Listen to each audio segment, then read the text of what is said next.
राष्ट्रगीत वंदे मातरम के 150 वर्ष पूरे होने के उपलक्ष्य में पूरे देश में उत्सव के रूप में मनाने का निर्णय लिया गया।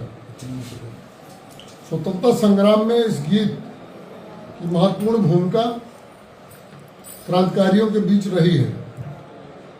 क्रांतिकारी बंधु हंसते हंसते फांसी के फंदे पर झूल जाते थे वंदे मातरम गीत गाते गाते। वंदे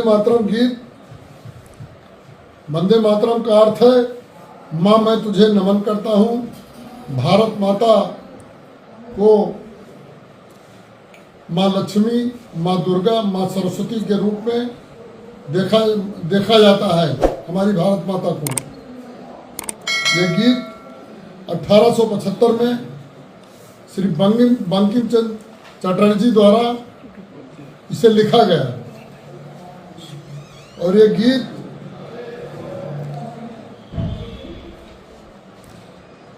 वंदे मातरम का प्रसिद्ध वाचन वर्ष 1896 में श्री रविन्द्रनाथ टैगोर जी द्वारा किया गया था।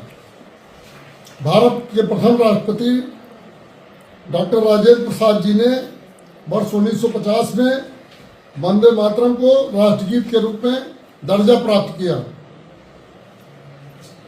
वंदे मातरम का प्रसिद्ध वाचन रविन्द्रनाथ टैगोर जी द्वारा किया गया, मैं पहले बता चुका हूँ। यह कविता शास्त्रीय राग द्वेष मल्हार से स्वरबद्ध की जा चुकी है तथा प्रेरणादायक मानवीय गीत के रूप में लोकप्रिय हो गई थी।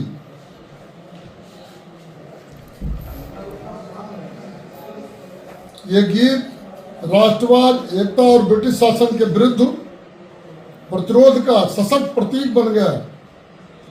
इसकी प्रबल राष्ट्रीय भावना और प्रत्येक प्रेरक प्रभाव के कारण ब्रिटिश सरकार ने इस नारे के प्रयोग पर उस वक्त प्रतिबंध लगा दिया।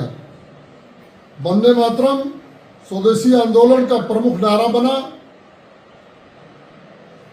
और बाल गंगाधर तिलक, सुभाष चंद्र बोस, लाला लाजपत राय, सरदार भगत सिंह आदि जैसे क्रांतिकारियों का प्रेरणा स्रोत रहा। सन 1923 में कांग्रेस अध्यक्ष मौलाना मोहम्मद अली ने धार्मिक आधार पर आपत्ति जताई और कहा कि इस्लाम के विरुद्ध ये वंदे मातरम गीत है। मुस्लिम लीग के नेताओं को खुश करने के लिए 1937 में कांग्रेस कार्य समिति ने राष्ट्रीय गीत को आधिकारिक रूप से बदलने का निर्णय लिया। बाद में वह और कई मौकों पर कांग्रेस और उसके नेताओं द्वारा विभिन्न मंचों पर वंदे मातरम के प्रति अपनी सहिष्णुता दिखाई। AIIM नेता अकबरुद्दीन ओवैसी ने 2017 में मांग की थी कि स्कूलों में छात्रों के लिए वंदे मातरम गाना अनिवार्य करने वाले सर्कुलर को रद्द किया जाए। तेलंगाना सरकार ने अब कहा है कि स्कूलों में वंदे मातरम गाना अनिवार्य नहीं है। 2019 में मध्य प्रदेश की कांग्रेस सरकार ने सचिवालय में, विधानसभा के सचिवालय में वंदे मातरम गाने पर प्रतिबंध लगा दिया था।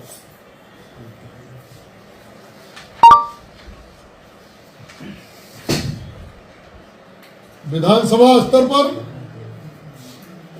सांसदों और विधायकों के नेतृत्व में एक कॉलेज में एक कार्यक्रम हम लोग आयोजित करेंगे।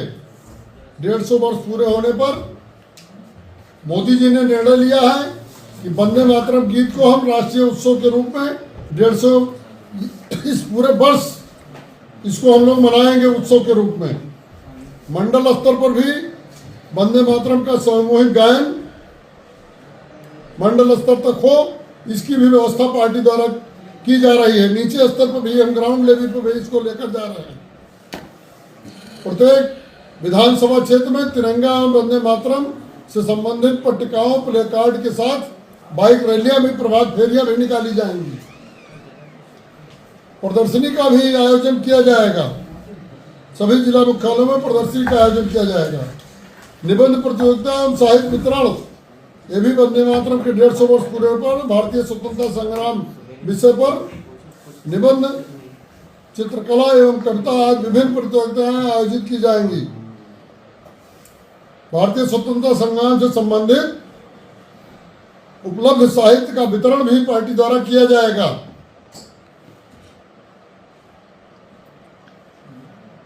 संपादकीय लेखों एवं सोशल मीडिया के अभियानों के माध्यम से जन जागरण किया जाएगा। इतिहासकारों और राजनीतिक हस्तियों के साथ पॉडकास्ट सीरीज की योजना बनाई जाएगी। सांस्कृतिक प्रभावशाली व्यक्तियों, सांस्कृतिक विद्वानों, संस्कृत विद्वानों, इतिहासकारों एवं साहित्यकारों द्वारा संपादकीय लेख प्रकाशित करने की योजना बनाई जाएगी। युवाओं एवं इन्फ्लुएंसर्स को वंदे मातरम का वाचन या गायन करते हुए 30 सेकंड की रील या वीडियो बनाने हेतु प्रोत्साहित किया जाएगा। विधायक जी, जैसे वंदे मातरम के 150 वर्ष हो गए, उसके बाद भी लोग आज कुछ नेता विरोध कर रहे हैं, कह रहे हैं हम नहीं गाएंगे वंदे मातरम। ऐसे लोगों को किस तरीके से मैसेज देंगे? उनकी विकृत मानसिकता है। वंदे मातरम ये राष्ट्रीय गीत हमारा है। भारत माता में जिनकी आस्था है, राष्ट्रवाद में जिनकी आस्था है, वो कभी भी वंदे मातरम का विरोध नहीं सकते। जिनकी मानसिकता दूषित है, वो कहीं से ऊर्जा अगर खाते यहाँ का है, गाते पाकिस्तान का है, ऐसे लोगों की विकृत मानसिकता वाले ही वंदे मातरम का विरोध कर सकते हैं। तो ऐसे लोगों पर कार्रवाई क्यों नहीं कर देती सरकार? तो आपकी एनडीए की सरकार है, फिर ऐसे लोगों पर कार्रवाई क्यों नहीं हो रही है? ये तो ऊपर का निर्णय है, वो लोग विचार करेंगे। अब सपा के लोगों के बारे में, सपा जैसी राजनीति कर रही है, तुष्टीकरण की राजनीति कर रही है, उनके आगे अबू आजमी इस तरह की भाषा बोल रहे हैं। जो व्यक्ति वंदे मातरम का विरोध करेगा वो भारत माता का सपूत हो ही नहीं सकता है। बिहार में 15 साल का लालू यादव जी के जंगल राज और नीतीश जी की सरकार के सुशासन के 20 वर्ष, और जो 20 वर्ष में कानून व्यवस्था दुरुस्त हुई है, बिहार का विकास हुआ है, बिहार एक विकसित प्रदेश के रूप में आगे बढ़ा है। मुझे पूर्ण विश्वास है कि बिहार की जनता जनार्दन, वहां के युवा, हमारी बहनें, माताएं बहनें, मातृशक्ति, ये फिर से एनडीए की सरकार बनाने में कोई कसर नहीं छोड़ेंगी।